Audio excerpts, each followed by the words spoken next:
Up on the bridge, First Officer William M. Murdoch had just pulled the engine room telegraph handle all the way to stop. Murdoch was in charge of the bridge this watch, and it was his problem once Fleet phoned the warning. A tense minute had passed since then. Orders to Quartermaster Hitchins to turn the wheel hard starboard, a yank on the engine room telegraph for full speed astern, a hard push on the button closing the watertight doors, and finally those 37 seconds of breathless waiting. Now the waiting was over, and it was all so clearly too late.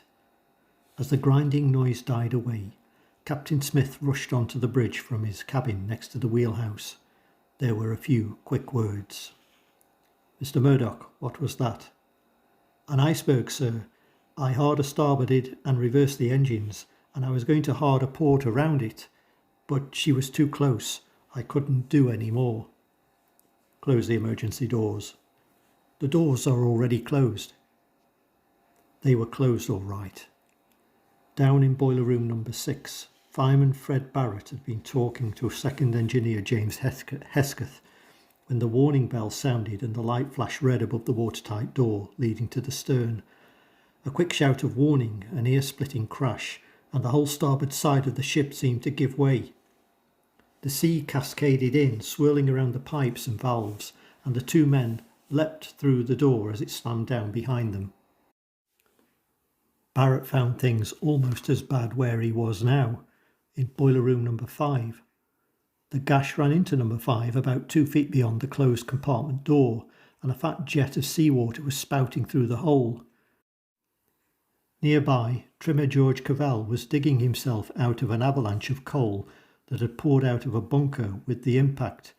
Another stoker mournfully studied an overturned bowl of soup that had been warming on a piece of machinery.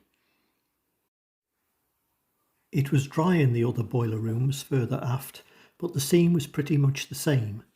Men picking themselves up, calling back and forth, asking what had happened. It was hard to figure out. Until now, the Titanic had been a picnic. Being a new ship on her maiden voyage, everything was clean. She was, as Fireman George Keemish still recalls, a good job, not what we were accustomed to in old ships, slogging our guts out and nearly roasted by the heat. All the firemen had to do was keep the furnaces full. No need to work the fires with slice bars, pricker bars and rakes. So on this Sunday night, the men were taking it easy, sitting around on buckets and the trimmer's iron wheelbarrows, gossiping, waiting for the 12 to 4 watch to come on. Then came that thud, the grinding, tearing sound, the telegraphs ringing wildly, the watertight doors crashing down. Most of the men couldn't imagine what it was. The story spread that the Titanic had gone aground just off the banks of Newfoundland.